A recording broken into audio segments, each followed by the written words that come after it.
बिस्मिल्लाहिर्रहमानिर्रहीम, अस्सलाम वालेकुम, good morning and welcome to morning at home. कैसे हैं आप सब? मैं बिल्कुल ठीक ठाक हूँ, अल्लाह का बड़ा करम है। एक्चुअली मैं झूठ बोल रही हूँ, मैं बिल्कुल भी ठीक नहीं हूँ, मेरी तबीयत बहुत ज़्यादा ख़राब है। लेकिन कैसे हो सकता है कि रबीउल अव्वल का बाबरकत महीना शुरू हो गया है और आप लोगों से हर रोज़ मुलाकात ना हो, और जो एक हमारा डिस्कशन का और ऑलमोस्ट एक मिलाद का समा होता है हमारे शो में सेकेंड हाफ में, वो मैं कैसे मिस कर सकती थी। मतलब नॉलेज की नॉलेज और साथ में बरकतों की बरकतें। अच्छा व्यूअर्स, आज मैं बात करना चाहूँगी क्योंकि आज मेरी तबीयत भी थोड़ी ख़राब है, और कल जब डॉक्टर के पास गई तो उन्होंने कहा कि शायद गैस्ट्रोएंटराइटिस है, यानी कि गैस्ट्रो का इशू है, या हो सकता है कि टाइफॉइड हो। हर टेस्ट आएंगे तो पता चल ही जाएगा।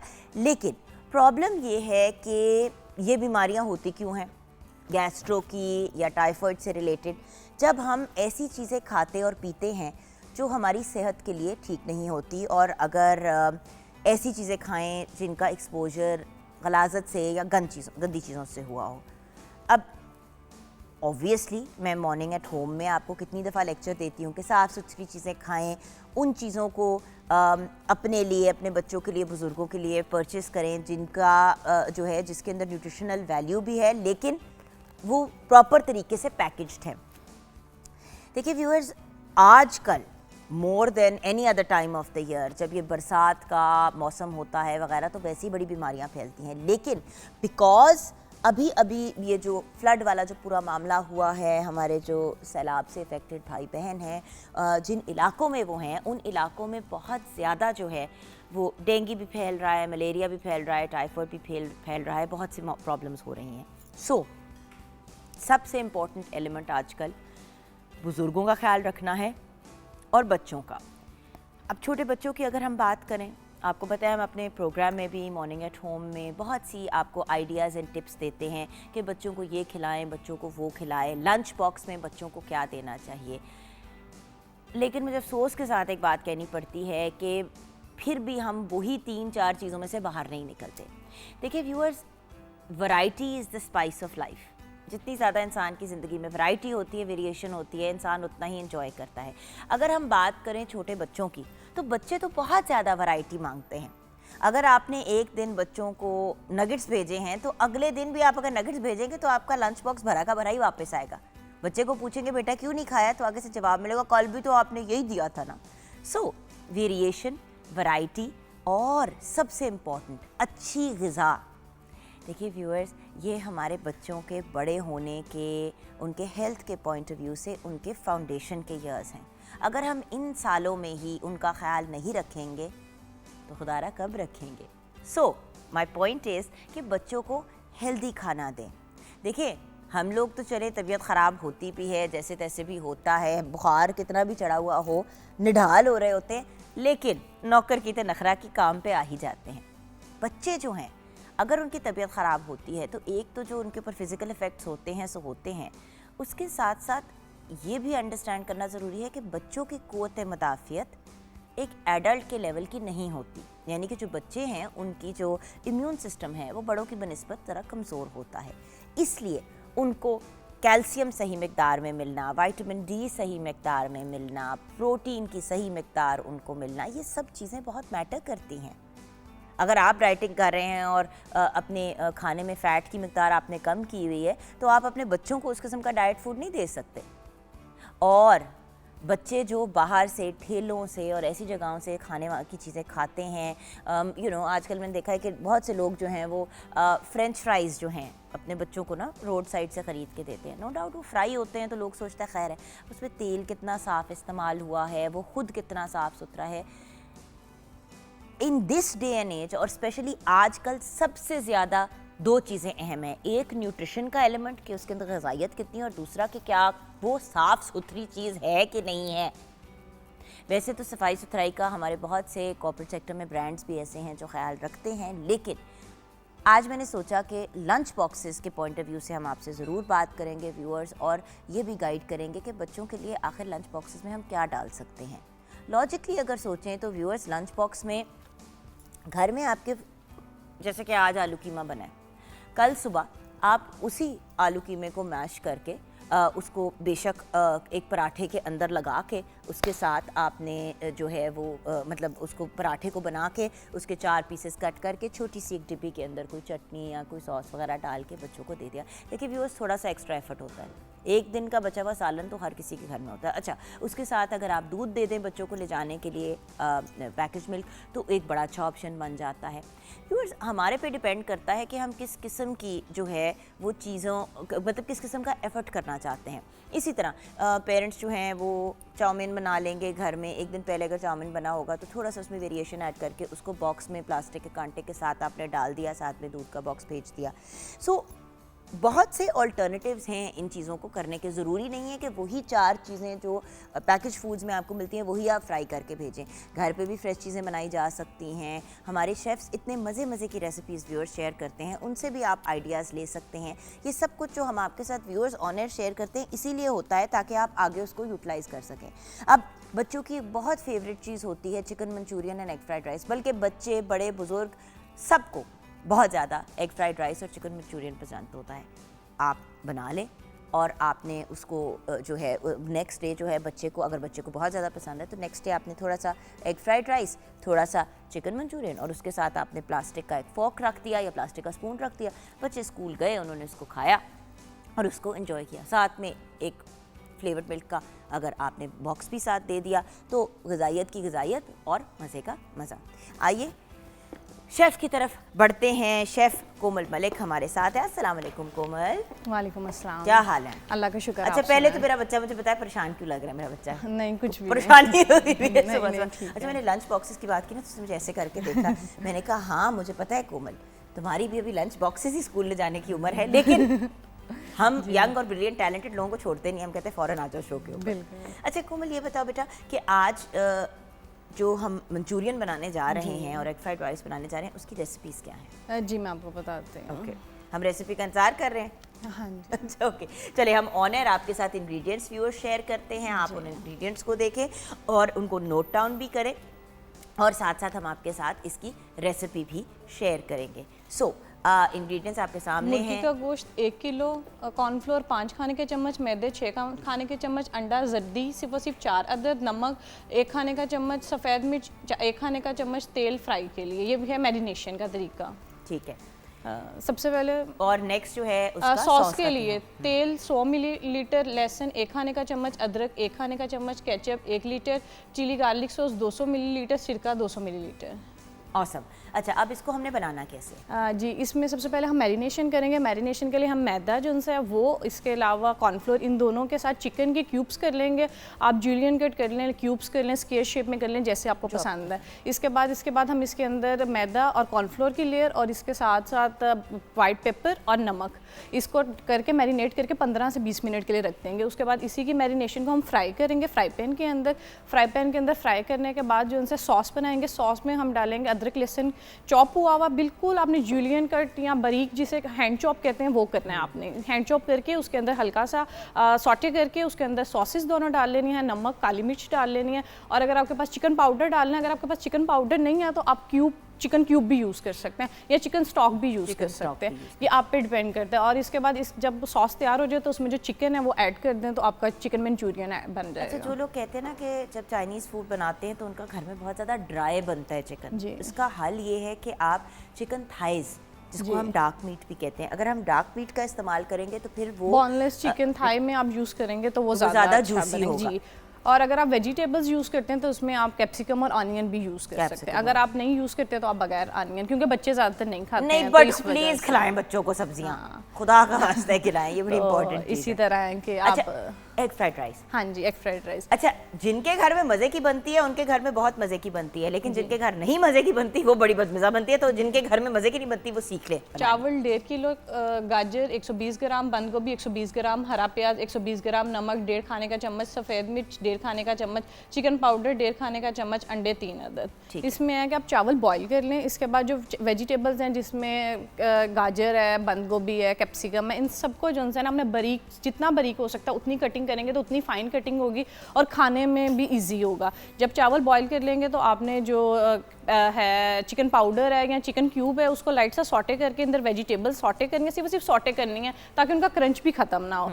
पकानी नहीं है या बॉयल नहीं करनी। और जो बॉइल्ड चावल है उसके अंदर मिक्स करके और उसके ऊपर आप हरा धनिया जो है वो हरा प्याज और हरा धनिया लास्ट में डालना है, उससे पहले नहीं डालना, क्योंकि जो वेजिटेबल्स ग्रीन वेजिटेबल्स हैं उनको लास्ट में डालना, नहीं तो उनका कलर बहुत जल्दी ख़राब हो जाता है। और वही वाली बात जो हम न्यूट्रिशन की करते हैं व्यूअर्स, क्या फ़ायदा है सब्जियां फल ये चीज़ें खानों के अंदर इनकॉर्पोरेट करना अगर उनको पका के उनकी बीजी निकाल देनी है बिल्कुल तो। ऐसे ही। और उनकी फिर उनके अंदर ग़िज़ाइयत नहीं रहती, न्यूट्रिशंस उनकी खत्म फिर हो उसमें और भूसे में कोई खास ऐसे फर्क ही नहीं है, होता, ऐसे ही। राइट। सो आप अपनी रेसिपीज जी, तैयार कर लो। thank thank you you। So much मेरा बच्चा। और व्यूअर्स, अगर आपने भी हमारे आज के शो में कॉल करके अपनी रिकमेंडेशंस देनी है, अपनी गाइडेंस देनी है कि बच्चों को लंच में आखिर देना क्या चाहिए, एक तो घर पे खिलाने के लिए और उसके साथ साथ अगर हमने लंच बॉक्सेस में डाल के देना है तो क्या देना चाहिए, हमें कॉल करना है तो 042992000648 पे आप कॉल कर सकते हैं। मॉर्निंग एट होम पे आप हमें फेसबुक पे फॉलो कर सकते हैं। कॉलर है हमारे साथ, अस्सलाम वालेकुम। अस्सलाम वालेकुम and a very good morning. पहले तो इन्होंने बताया नहीं कि हमारे साथ कॉलर नाजिश कामरान है, वरना उनका इंट्रोडक्शन भी तो करना बनता था ना। अभी हमारे साथ एक ऐसी कॉलर हैं जो हमारी, जब से मैंने मॉर्निंग शो शुरू किए हैं तब से मेरी साथी हैं, हमारी बहुत ही प्यारी सी और बहुत ही intelligent and well spoken Nazish Kamran. अस्सलाम वालेकुम। अब बना ना इंट्रोडक्शन। वालेकुम अस्सलाम। Thank you so much Jugan, thank you so much. Allah पाक आपको खुश रखे, आबाद रखे, ढेरों खुशियां और कामयाबियां दिखाए। आमीन। हम सबको आमीन आमीन जी। आमीन। नाजिश, ये लंच बॉक्सेस का जो स्यापा है ना, आप और मैं बड़े सालों से डिस्कस कर रहे हैं, तो आज फिर डिस्कस करते हैं। देखिए नाजिश, मुझे बहुत ज़्यादा ये बात कंसर्न करती है कि बच्चों को आजकल जो है लंच बॉक्सेस में ईजी वे आउट वाले मामलात की तरफ माँ बाप जाना शुरू हो गए। याद है हम छोटे होते थे, माँ बाप सैंडविच बना के भेजते थे, पराठा और कभी कभी ऑमलेट भेज दिया जाता था साथ, यू नो डिफरेंट चीज़ें माँ बाप बना के दिया करते थे बॉक्सेस में, मतलब माएँ या घर में जो भी सुबह नाश्ता तैयार करता है। अब तो बिल्कुल ही पेरेंट्स ने बॉदर करना छोड़ दिया है। बिल्कुल ऐसी है, लेकिन जुगन मैं अल्हम्दुलिल्लाह अभी भी उन्हीं पेरेंट्स में मेरा शुमार होता है कि मेरी कोशिश होती है कि मैं 2 बच्चे तो माशाल्लाह मेरे यूनिवर्सिटी गोइंग है और छोटा बेटा मेरा स्कूल गोइंग है, तो मेरी कोशिश होती है कि उसको जो कुछ भी मैं दूं होममेड दूं और उसके लंच बॉक्स में फ्रूट भी हो। पर जैसे विंटर आ रहा है तो इसमें यानी कोई ऐसी वेजिटेबल्स भी हों जिससे उसकी जितनी भी ये न्यूट्रिशन जो वैल्यूज हैं वो कंप्लीट उसकी हो जाएं। ठीक है, वंडरफुल। अच्छा, और ये बताइए नाजिश के आपकी तबीयत कैसी है, ठीक ठाक है, लाइफ में क्या चल रहा है? अल्हम्दुलिल्लाह बिल्कुल ठीक ठाक। आप सुनाइए, हमजा, हसन और नूर कैसे हैं? अल्लाह को शुक्र है, हमजा हसन नूर भी ठीक हैं, एंड उसके अलावा जो बच्चे मैंने नहीं पैदा किए लेकिन दुनिया ने मुझे तोहफे के तौर पे दिए, वो भी बाकी 3 ठीक है, ईसा, कमाल और तानिया। अल्लाह का शुक्र है माशाल्लाह माशाल्लाह। और अल्लाह ताला उनको खुश और आबाद रखे, अपने हिफ्ज़-ओ-मान में रखे। आमीन आमीन। Thank you so much Nazish, bless you always. छोटी सी ब्रेक के बाद व्यूअर्स, इतनी प्यारी सी फ़ोन कॉल आ गई नाजिश कामरान की, तो इस वक्त ना वो वाली मोमेंट है, तो मोमेंट पे छोटी सी ब्रेक लेते हैं।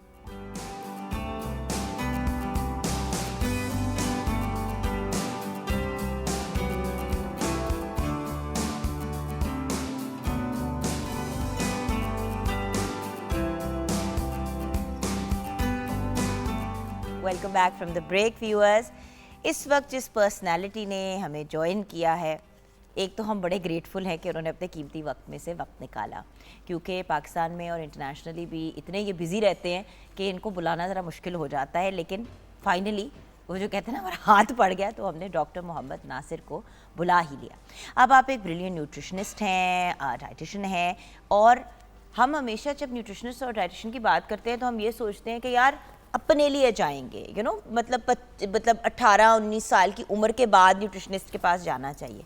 भाई अगर आपको गाइडेंस की ज़रूरत है और आपको नहीं समझ आ रही कि अपने बच्चों को क्या खिलाना है, तो जो दूसरे डॉक्टर्स होते हैं उसकी बनिस्बत right person for the right job के पास अगर जाएं, न्यूट्रिशनिस्ट से बेहतर कौन है जो आपको गाइड कर सकता है कि बच्चों ने क्या खाना है, क्या पीना है, किस टाइम पे क्या चीज़ देनी चाहिए।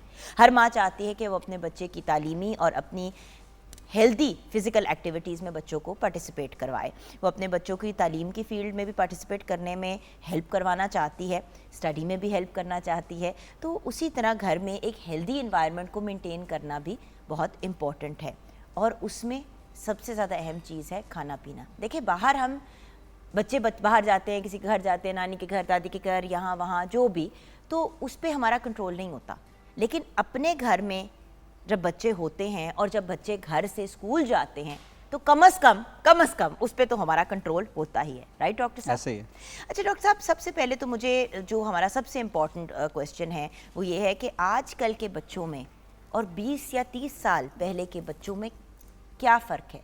क्यों इतने कमज़ोर से, मैं ये नहीं कह रही कि ओवरवेट होना चाहिए बच्चों को, बट कमज़ोर से, हाइट नहीं निकल रही, किसी के बच्चे के दांतों में इश्यूज हैं तो किसी के छोटे से बच्चे के गिट्टे गोडों में दर्द हो रही है। What's the problem? Jugan, thank you, आपने इनवाइट किया। बच्चे जो हैं वो ग्रोथ पीरियड में होते हैं, बच्चों को ग्रो करना होता है, उनको अपनी एक्टिविटीज़ के लिए भी एनर्जी चाहिए होती है, न्यूट्रिएंट्स चाहिए होते हैं। तो उसमें अगर आप जो है वो राइट अमाउंट ऑफ न्यूट्रिएंट्स उनको प्रोवाइड नहीं करेंगे राइट टाइम के ऊपर, तो वो बच्चे कंप्रोमाइज़ हो जाएंगे। सो ओवर द ईयर्स जो है वो हमारे न्यूट्रिशन के इंडिकेटर्स पाकिस्तान के अंदर बहुत अच्छे नहीं रहे हैं और with the passage of time deteriorate हुए हैं। हमारे यहाँ स्टंटिंग बहुत ज़्यादा है, वेस्टिंग बहुत ज़्यादा है, माइक्रोन्यूट्रिएंट डेफिशिएंसीज हैं, vitamin A deficiency, vitamin D deficiency, micronutrient का तो पता ही नहीं है माँ बाप को। अच्छा, अगर वो उस टाइम पे डेफिशिएंसी होगी जब बच्चे ग्रो कर रहे हैं तो इसका मतलब है ग्रोथ कंप्रोमाइज़ होगी। जो न्यूट्रिएंट आज चाहिए उस बच्चे को ग्रो करने के लिए, आज वो न्यूट्रिएंट नहीं मिलेगा तो आज के दिन में जो ग्रोथ होनी थी वो कंप्रोमाइज़ हो जाएगी। तो इस वजह से आपको थोड़ा सा महसूस होता है कि ओवर द ईयर्स जो है हमारे न्यूट्रिशन के इंडिकेटर बेहतर नहीं हुए हैं। So of course balance diet ही उसमें बहुत ज़्यादा मसला है और सेफ डाइट, दोनों चीज़ें हैं कि सेफ्टी भी कंप्रोमाइज़ हुई है with the passage of time और शायद बच्चों की न्यूट्रिशन उस तरह से नहीं रही है, जो उनको न्यूट्रिएंट्स चाहिए थे वो शायद हम प्रोवाइड नहीं कर सके हैं। तो लार्जली उसी किस्म का है, लेकिन कुछ फैमिलीज़ में आपको बहुत अच्छे बच्चे भी मिलते हैं, वेल नॉरिश मिलते हैं, कुछ में इतने अच्छे नहीं मिलते। तो ये मसला है। अब मसला जो है उसका हल हम जैसी माएँ जो चाहती हैं कि बच्चों को तालीम के साथ साथ बेहतरीन सेहत प्रोवाइड करें, क्योंकि सीधी बात है डॉक्टर साहब, जान है तो जहान है। मतलब एक बच्चा अगर बहुत ज़्यादा तालीम याफ्ता नहीं है या ए ग्रेड स्टूडेंट नहीं भी है बट वो सेहतमंद है और इंटेलिजेंट और एक्टिव है, वो ज़िंदगी में कामयाब होगा। लेकिन अगर एक बच्चा बहुत ज़्यादा तालीम याफ्ता है, उसको बहुत अच्छी एजुकेशन है, स्ट्रेट ए स्टूडेंट है, लेकिन उसकी हेल्थ इतनी कमज़ोर है कि वो चल के एक जगह से दूसरी जगह नहीं जा सकता, तो फ़ायदा क्या? तो हम क्या करें? एक तो चीज़ ये है कि ये मिथ है कि एजुकेशन या हेल्थ दोनों इंटरलिंक्ड हैं। बेहतर एजुकेशन जो है वो लीड करती है बेहतर हेल्थ की तरफ और बेहतर हेल्थ जो है बेहतर एजुकेशन की तरफ जाती है। तो एक बच्चा जो मेंटली माल नॉरिश्ड है, फिजिकली माल नॉरिश्ड है, बेहतर एजुकेशन हासिल ही नहीं कर सकता। सो एक पहली चीज़ तो ये है कि बच्चे को जो है वो हेल्दी होना चाहिए अच्छी एजुकेशन के लिए भी। तो अगर आपने अच्छी एजुकेशन देनी है, उसके लिए उसके कैरियर को देखना है, तो उसकी हेल्थ भी बहुत ज़रूरी है। और हेल्थ के लिए ऑफकोर्स जो है अगेन फूड इंपॉर्टेंट है। और फूड में भी हम बैलेंस डाइट की बात करते हैं कि जहाँ के ऊपर जो है आपको फूड वो लेना है जो न्यूट्रिएंट्स उनके पूरे कर सके। उसमें हम नॉर्मली कहते हैं 2 से 3 सर्वे मिल्क ही लें, दूध के 2 से 3 सर्वे, दूध, चीज़, योगर्ट और इनको मिला के, but milk of course is a part of it. Then हम कहते हैं कि उसको मीट या एग या उनसे जो लेग्यूम्स हैं 2 से 3 सर्विंग वहाँ से लेनी चाहिए, 1 से 2 सर्विंग फ्रूट से लेनी चाहिए, 1 से 2 सर्विंग वेजिटेबल से लेनी चाहिए और 3 से 4 सर्विंग जो है या 5-6 औंस जो हैं वो सीरियल्स लेने चाहिए। तो बच्चे जिन बच्चों को माँ बाप सिर्फ सफ़ेद चावल खिला रहे होते हैं कि कुछ नहीं खाता, बस सफ़ेद ये चावल ही खाता है, मैंने देखे हैं ऐसे बच्चे, या बस ये चिप्स खाता है, मतलब फ्रेंच फ्राइज को फ्राई करके पकड़ा दिया, भूसा खिला रहे हैं हम अपने बच्चों को, जब सिर्फ ये खिला रहे हो। थोड़ी एनर्जी तो मिल जाएगी, दूसरे न्यूट्रिएंट्स नहीं मिलेंगे तो उसकी क्या कार्बोहाइड्रेट का बूस्ट तो मिल जाना है, लेकिन ग़िज़ाइयत कौन सी आनी है? हाँ नहीं, वो कार्बोहाइड्रेट को मेटाबोलाइज करके जिस्म की एनर्जी प्रोड्यूस करने के लिए भी उसको विटामिन्स और मिनरल्स चाहिए। तो आपको बैलेंस फूड चाहिए और उसमें द बेस्ट फूड जो है जो नॉन हिस्ट्री में ह्यूमन हिस्ट्री में है वो मिल्क है। तो स्टार्टिंग फ्रॉम मिल्क उसको तमाम न्यूट्रिएंट्स चाहिए, मुख्तलिफ फूड ग्रुप्स चाहिए। अगर आपके बच्चे की डाइट के अंदर मिल्क ही नहीं है तो आप समझें कि आप उसको बहुत कंप्रोमाइज़ कर रहे हैं। लंच ब्रेक बच्चों के लिए क्यों ज़रूरी है स्कूल में? लंच ब्रेक इसलिए भी इंपॉर्टेंट है कि देखिए बच्चा एक जाता है, नॉर्मली हमारा जो हम फूड कंज्यूम करते हैं 2 से 3 घंटे में वो डाइजेस्ट होके ब्लड के अंदर जो है वो सेल्स को एनर्जी दे चुका होता है, न्यूट्रिएंट दे चुका होता है। तो एक डिप आता है न्यूट्रिएंट्स का भी और एनर्जी का भी। अब बच्चे को जो पहली क्लास में जो लर्निंग हो रही होती है वो 4th क्लास में नहीं हो रही होती, तो एनर्जी और न्यूट्रिएंट डिप की वजह से। तो आपको उसको दोबारा से रीबूस्ट करने के लिए वो उतनी ही लर्निंग 4th और 5th क्लास में भी कर सके। सो इस वजह उसको दोबारा से जो है वो एक लंच भी चाहिए, उसको फूड भी चाहिए ताकि वो दोबारा से लर्निंग बेहतर कर सके। आपकी नज़र में स्कूल ब्रेक में एक न्यूट्रिशियस लंच क्या है? क्योंकि कुछ लोग प्रॉपर एक खाना, एक लंच बना के भेजते हैं जिसको हम लंच कहते हैं, और कुछ माए स्नैक्स भेजते। आप क्या रेकमेंड करते हैं? देखिए दोनों चीज़ें इंपॉर्टेंट है, लंच भी ज़रूरी है। अगर तो बच्चे की क्लास टाइम बहुत ओवर जा रहे हैं, 3-4 बजे तक जा रही है क्लासेस, तो फिर उसको लंच भी चाहिए दोपहर को। लेकिन लंच से पहले 2 से 3 घंटे के बाद तकरीबन 10, साढ़े 10, 11 बजे जो है उसको एक स्नैक भी चाहिए जो कि हेल्दी स्नैक हो। हो जो उसको न्यूट्रिएंट्स दोबारा से रिपोज करे। तो स्नैक्स के अंदर नॉर्मली हम कहते हैं कि अगर कोई जो है milk is the best source, fruits and अगर जो है उसमें कोई मिल्क अगर उसको दे दिया जाए। अच्छा, एंड देन लंच मैं अपने बच्चों, मैं हसन के साथ ना और हमजा के साथ भी 16 साल के, पर दूध तो मैं कहती हूँ कि जितना ज़्यादा बच्चा पिए मेरे ख्याल से एक अच्छी चीज़, ये नहीं कि अब निरा दूध ही पिलाएं, बट दूध इम्पॉर्टेंट बहुत है। तो मैं कोशिश करती हूँ कि देखिए घर पे खुला दूध ये वो ज़रा प्रॉब्लमेटिक हो जाता है ना, उसको मेंटेन करना, उसका टेम्परेचर ये वो। तो मैं ना ऑलपर्स के डिफरेंट फ्लेवर्ड मिल्क्स हैं, आपको पता है इतने अवेलेबल हैं और इतने मज़े मज़े के, क्या उसमें सही ग़िज़ाइयत है? देखिए एक जो है वो क्योंकि हसन को मैंगो वाला, चॉकलेट वाला और स्ट्रॉबेरी वाला बहुत पसंद है, तो मैं ऑल्टरनेट करती हूँ, एक दिन चॉकलेट भेजा, एक दिन मैंगो भेजा, फिर स्ट्रॉबेरी भेजा, फिर चॉकलेट भेजा, फिर मैंगो भेजा, फिर मंडे से स्ट्रॉबेरी भेजा। हमजा सारे फ्लेवर्स पीते हैं। सही कह रहे हैं। अच्छा, बुनियादी तौर के ऊपर milk is complete, almost complete diet. It contains all the nutrients in a balance form जिसमें बॉडी को चाहिए होता है, खासतौर पे बच्चों के लिए। अब उसके अंदर जो है वो हमारे डाइटरी हैबिट्स इस तरह से हैं कि हम जो है वो शुगर के साथ जो है योगर्ट में फ्लेवर्ड योगर्ट होता है या फ्लेवर्ड मिल्क होता है, उसके अंदर जो है वो न्यूट्रिएंट्स को, अब बच्चा दूध नहीं कंज्यूम कर रहा तो उसको कंज्यूम करवाने के लिए, एक हेल्दी फूड कंज्यूम करवाने के लिए, तो जो अमेरिकन डाइटरी गाइडलाइंस हैं वो ये कहती हैं कि अगर आप जो है वो sugar, not only it improves palatability, flavoring and sugar, not only it improves palatability but it also improves the consumption of the healthy foods।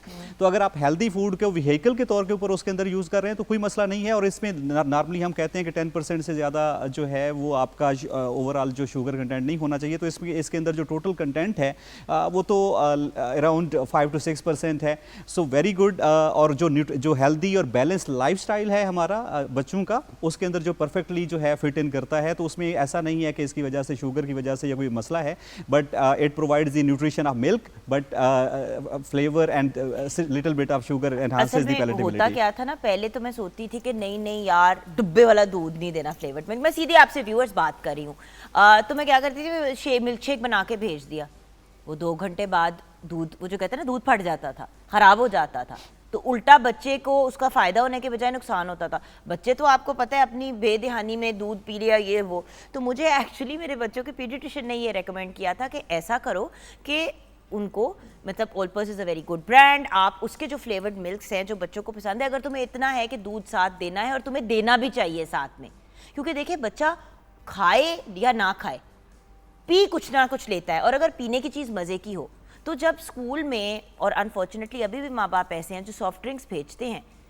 Best option जो है पानी ज़रूर भेजे बच्चों के साथ, फिल्टर्ड बॉइल्ड वाटर या मिनरल वाटर अगर भेज सकते हैं, और ज़रूर एक पैकेट ऑलपर्स का कोई भी फ्लेवर्ड मिल्क मेरे ख्याल से दे दें, तो बच्चे कम से कम जो हैं उनकी उस वक्त जो आप कह रहे हैं डिप आती है एनर्जी में, तो उनको ब्रेन फूड तो मिल जाता है ना। आप ऑलपर्स के फ्लेवर्ड मिल्क की बात कर रही हैं, तो ऑलपर्स के फ्लेवर्ड मिल्क के अंदर it is also fortified with vitamin A, D and calcium also, so top up nutrients भी उसके अंदर हुए हैं। तो आपको पता है कि पाकिस्तान के अंदर विटामिन ए, डी, कैल्शियम और B12 की बहुत ज़्यादा डेफिशिएंसी है। So it is not only providing the nutrition of milk, but also क्योंकि ये फोर्टिफाइड मिल्क है ये इसका, तो इसका मतलब ये है कि वो जो न्यूट्रिएंट्स क्या बेनिफिट्स हैं, अगर सारे हमें हमारे साथ अगर आप थोड़े से देखिए, आपकी बॉडी को ग्रोथ के लिए, मसल ग्रोथ के लिए और मेंटल ग्रोथ के लिए जो है कुछ की न्यूट्रिएंट्स चाहिए आपको। एक तो एनर्जी चाहिए, प्रोटीन चाहिए, देन कैल्शियम चाहिए, विटामिन ए, डी चाहिए, हाँ दूसरे न्यूट्रिएंट्स भी चाहिए, लेकिन ये नॉर्मली हमारी डाइट में डेफिशिएंट है। तो एनी फूड जो कि अच्छा न्यूट्रिशियस हो और वो बायो अवेलेबल भी हो, हेल्दी भी हो, कंज्यूम भी हो जाता हो और बॉडी का हिस्सा भी बन सकता हो, वो पार्ट ऑफ सोल्यूशन है। तो milk is the best source. Egg भी बहुत अच्छा सोर्स है, but milk is the best source. दूसरा आप बात कर रही थी पैकेज मिल्क के हवाले से और खुला मिल्क के हवाले से, 1908 में शिकागो में 114 साल पहले जो है खुला दूध बैन हो गया था। पूरी दुनिया में आपने ट्रैवल किया है, मैंने भी ट्रैवल करता हूँ, कहीं आपको खुला दूध नहीं मिलेगा, पैकेज दूध ही मिलेगा, प्रोसेस मिल्क, क्योंकि उसके milk is good diet, but it is also safety के इश्यूज होते हैं अगर आप इसको ऊपर रखें तो। आपको मिलावट का भी तो नहीं पता ना, सीधी बात करते हैं, दूध निकाला वाले ने उसके अंदर जो है वो मतलब जैसा भी और पानी था वो डाल दिया, आपको दे दिया। अब बात ये कि उसके अंदर इतनी ज़्यादा बैक्टीरिया, इतनी ज़्यादा बीमारियाँ, इतने ज़्यादा मसाइल। भाई ऑलपर्स जैसे ब्रांड का हमें गारंटी पता है, आपको पता है हमने बिल्कुल दूध बाहर से वो वाला मंगाना छोड़ दिया है। मैं जब जाती हूँ अपनी ग्रोसरी लेने के लिए, ऑलपर्स का हम वो जो 1.5 लीटर वाले पैक्स अवेलेबल है, हम वो वाले ले लेते हैं जो प्लेन मिल्क के होते हैं, और फ्लेवर्ड मिल्क के मैं 2 या 3 मतलब 3 कार्टन, ऑब्वियसली तीनों फ्लेवर्स जो बच्चों को पसंद है वो मैं ले लेती हूँ। मेरा पूरा महीना सुकून से गुजर जाता है।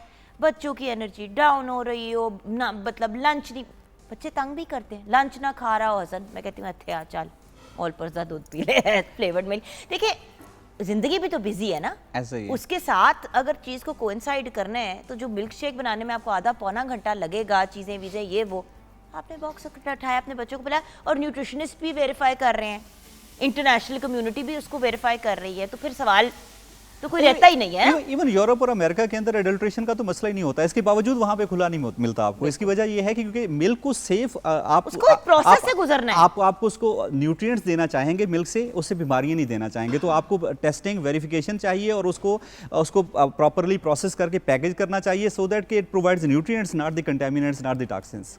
अच्छा, और जैसे कि डॉक्टर साहब ने ये बात अभी हमारे साथ शेयर की कि इतने दहाइयों की रिसर्च से ये बात प्रूव हो गई है कि package milk is the best option. हम लोग अपनी इन्वायरमेंट को कंट्रोल नहीं कर सकते, लेकिन उस पैकेज के अंदर जो इन्वायरमेंट है उसको जो है वो कंपनीज़ जो है वो मैनेज कर लेती हैं।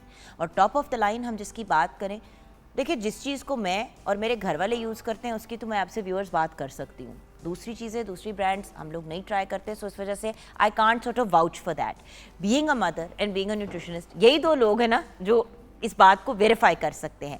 तो देखिए, लेकिन जुगन मैं बताऊं कि पाकिस्तान के अंदर अब फूड अथॉरिटीज़ बड़ी एक्टिव हो गई हैं और वो हर बैच को टेस्ट करवाती भी हैं, इंडस्ट्री से भी और करवाती आपका हैं। आप और भी दूसरा हिस्सा हैं कुछ फूड अथॉरिटी। ऐसे ही तो इसमें मसला नहीं है। आप तकरीबन आलमोस्ट जो है वो जो आपको शेल्फ पे मिल्क अवेलेबल होते हैं वो नॉर्मली सारे ही होते हैं, बट ऑफ कोर्स जो है जिस पे अपना कॉन्फिडेंस होता है इंसान तो उसी की बात डॉक्टर साहब करता आपका फेवरेट फ्लेवर कौन सा है? मेरा बादाम ज़ाफ़रान। मेरा भी, मैं यही कहने लगी थी, बादाम ज़ाफ़रान इज़ माय फेवरेट। पहले कहीं हम जाया करते थे यू नो वो जो जैसे कि वो मिठाई वाले की जो दुकान होती है और वहाँ पे कहते जी बादाम वाला दूध देते हैं। और मेरी बच्चे जो हैं वो चॉकलेट पसंद करते हैं। मेरी बेटी जो है वो स्ट्रॉबेरी, क्योंकि वो मिल्किश गर्लिश कलर है उसका, तो वो उसको पसंद करती है, बट मुझे बादाम ज़ाफ़रान, और मेरी वाइफ भी बादाम ज़ाफ़रान। बिल्कुल।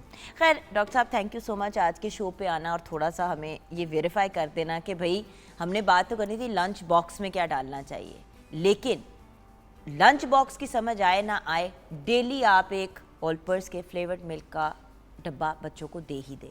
देखिए दिन में बच्चे काबू में नहीं आते हमारे, मैंने भी ये नोटिस किया है, बट लंच ब्रेक जब होती है, क्योंकि बाकी सब बच्चे खा रहे होते हैं, तो बच्चे ज़रूर उस टाइम कुछ ना कुछ कंज्यूम कर लेते हैं। आप अगर लंच बॉक्स में खाने और पीने की मज़े की चीज़ें डालेंगे तो आपके बच्चे फिर भूखे घर नहीं आएंगे, खा पी के आएंगे, और उनको उनके दिमाग को भी वो एनर्जी मिलेगी जिससे फिर बाकी के जो पीरियड्स हैं ब्रेक के वो आराम से कंटिन्यू और कर लर्निंग करके वापस आएंगे। और लर्निंग करके। Thank you so much doctor साहब, ब्लेस यू। इस प्लेयर जी, एंड व्यूअर्स, आप भी ज़रूर अगर अभी तक नहीं ट्राई किए, बच्चों को क्या खुद तो पहले ट्राई करके देखें ऑलपर्स के flavoured milk, they are absolutely awesome. I am a huge fan, हम दोनों बादाम ज़ाफ़रान के फ़ैन हैं सीरियसली। और अगर कभी बहुत ज़्यादा दिल चाह रहा हो कि आइसी फील वाला लेती हूँ, मैं बादाम ज़ाफ़रान लेती हूँ, उसमें बर्फ़ डालती हूँ, उसको ब्लेंड कर देती हूँ, तो वो बादाम ज़ाफ़रान स्लशी बन जाती है, वो भी ज़रूर ट्राई कीजिएगा। हम ब्रेक के बाद वापस आएंगे। डॉक्टर साहब थैंक यू सो मच। इस player ji, thank you.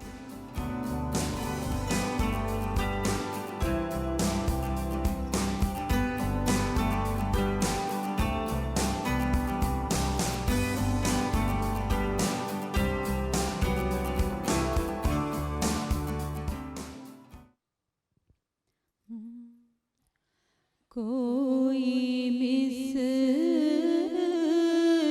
Mustafa का, कोई मिसल मुस्तफा का कभी था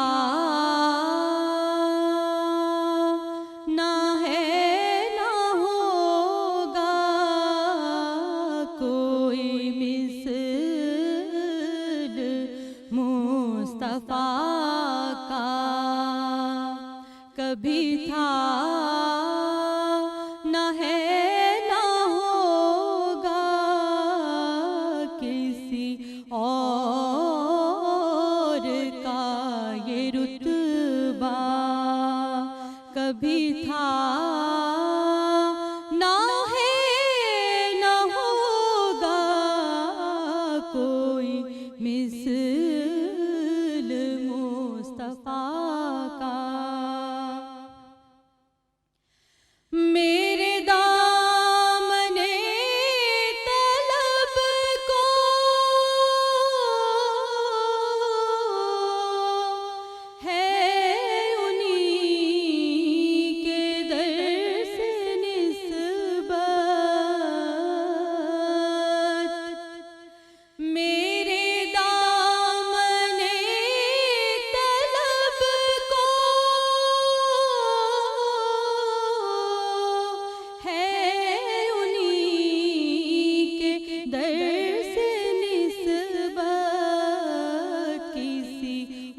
था ना है ना होगा कोई मिसल मुस्तफा का। और किसी वहम ने सदा दी कोई आपका ममासिल। किसी वहम ने सदा दी कोई आपका ममासिल। तो यकीन पुकार उठा कभी था ना है ना होगा कोई मिसल मुस्तफा का। कभी था ना है ना होगा कोई मिसल मुस्तफा का। सुभान अल्लाह, जज़ाकल्लाह। अल्लाह ताला ने आयशा बतूल साहिबा को माशाल्लाह माशाल्लाह बड़ी खूबसूरत आवाज़ से नवाजा है। अस्सलामु अलैकुम। व्यूअर्स, जैसे कि आप जानते हैं आज 2 रबीउल अव्वल है और जब भी रबीउल अव्वल का बाबरकत महीना शुरू होता है तो अपने साथ बरकतें, पॉजिटिविटी और बहुत सी खुशियाँ लेके आता है। अनफॉर्चुनेटली इस वक्त पाकिस्तान जिस मामलात से गुज़र रहा है, जिस टफ़ टाइम से गुज़र रहा है, वहाँ पे इतना खुशी का समा नहीं है, लेकिन हमारे नबी पाक सल्लल्लाहु अलैहि वसल्लम की आमद के माह मुबारक में तो इंसान कितना भी डिप्रेस्ड और लो हो, उसके चेहरे पे मुस्कुराहट ज़रूर आ जाती है। हमें मज़ीद कलाम पेश करने के लिए अलहाज हबीबुल्लाह भट्टी साहब ने भी ज्वाइन किया है। अस्सलाम वालेकुम भैया, क्या हाल है? अरसा दराज ही हो गया मुलाकात हुए हुए, लेकिन अल्लाह का करम है। आप जब इस शो में होती हैं तो बुला लेती, बट बहुत अच्छा लगा फिर और से, बड़ा रूहानी माहौल हो जाता है माशाल्लाह। माशाल्लाह। और हमारे प्यारे भाई मुफ्ती अबू अहमद भी मुफ्ती अबू मोहम्मद भी हैं, इस्लामिक स्कॉलर भी हैं, लेकिन आज मैंने इनको ज़्यादा एज अ फिलैंथ्रोपिस्ट बुलाया है और एज अ स्कॉलर मैंने इनको आज कम बुलाया। क्यों? क्योंकि आपको याद होगा व्यूअर्स कि जब हमने अपने फ्लड इफेक्टीज़ के बारे में बातचीत शुरू की थी, हम क्या कर सकते हैं क्या नहीं कर सकते, तो मुफ्ती अबू मोहम्मद साहब ने, हमारे प्यारे मुफ्ती साहब ने आके गाइड भी किया था, अपने भी बहुत से ये एफ़र्ट्स कर रहे हैं। मज़ीद इस पे भी हम आज बात करेंगे, क्योंकि जहाँ पे एक सेलिब्रेशन का समा है वहाँ पे उन लोगों को एक लम्हे के लिए हम नहीं भूल सकते जो इस वक्त उस लेवल के कर्ब से गुज़र रहे हैं जो आप और मैं कभी इमेजिन भी नहीं कर सकते, और अल्लाह ना करे कि अब कभी हमें ख़ुद इमेजिन करना भी पड़े। अस्सलाम वालेकुम। वालेकुम अस्सलाम क्या हाल है? अल्हम्दुलिल्लाह। और आपके साथ ज्वाइन किया है मेरे प्यारे से छोटे भाई ने, नॉलेज में मेरे बड़े भाई हैं, उम्र में मेरे छोटे भाई हैं, डॉक्टर अली वक़ार कादरी। अस्सलाम वालेकुम अली भाई। वालेकुम अस्सलाम। और अली भाई, आप ख़ुद भी माशाल्लाह इतने एक बेहतरीन होस्ट हैं, you are a brilliant writer, a brilliant scholar. Allah आपको ज़िंदगी दे, सेहत दे। सबसे पहले तो इस माह मुबारक की बात करने से पहले मैं चाहूँगी कि हमारे जो इस वक्त जो फ्लड से अफेक्टेड लोग हैं उनके बारे में अगर कुछ आप ऐड करना चाहें। और मुफ्ती साहब, आप मेरे ख्याल से कल आपकी या आज फिर ट्रैवलिंग है, पता नहीं 3-4 करोड़ रुपए भी आप क्या है अपडेट? बिस्मिल्लाहिर्रहमानिर्रहीम। पाकिस्तान इस वक्त बड़े मुश्किल हालात से गुज़र रहा है और दुआ है कि अल्लाह ताला इस माह मुबारक की बरकत से दोबारा कभी पाकिस्तान पर ऐसे हालात ना आए। हमने आपके इसी प्रोग्राम में बैठकर यहाँ से ऐलान किया था और उसके बाद मैं निकला हूँ। तकरीबन मैं 2 दिन पहले वापस आया हूँ और DI खान के अंदर ट्रैवल कर रहे हैं? जी अल्हम्दुलिल्लाह, मैं कंटिन्यू ट्रैवलिंग पे हूँ।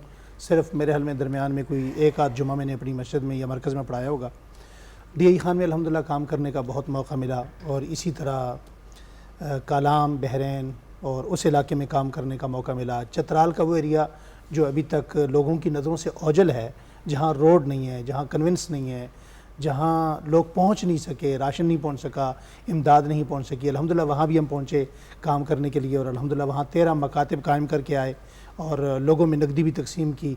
वहाँ ऐसे सफ़ेद पोश लोग भी हैं जो लाइन में नहीं लग सकते। और मैं यहाँ पर लोगों से एक गुजारिश ये करना चाहूँगा कि आज भी पाकिस्तान के अंदर जितना आपने वीडियो पे देखा, जितना आपने टेलीविज़न की स्क्रीन पे देखा, ये 10% भी नहीं है। बड़े अच्छे वो खाते पीते लोग जो दूसरों को देते थे, वो ख़ुद राशन के लिए लाइन में लगे हुए हैं। मैंने ऐसे लोगों को पाया कि जिनके घरों का जब मलबा हटाया गया तो ब्रांडेड सामान नीचे से निकल रहा था, मगर वो लोग राशन के एक छोटे से थैले के लिए ख़ुद लाइन में लगे हुए थे। तो ऐसे मौके पर मैं अपने अहबाब से कहना चाहता हूँ कि आप अपनी शॉपिंग बंद कीजिए, आप अपनी वो फजूलियात और फजूल खर्ची बंद कीजिए। जब भी आपका दस्तरखान सजे तो आप ये ज़रूर देखें कि कुछ लोग आज भी ऐसे हैं जिन्हें शाम का खाना मिला होगा या नहीं मिला होगा।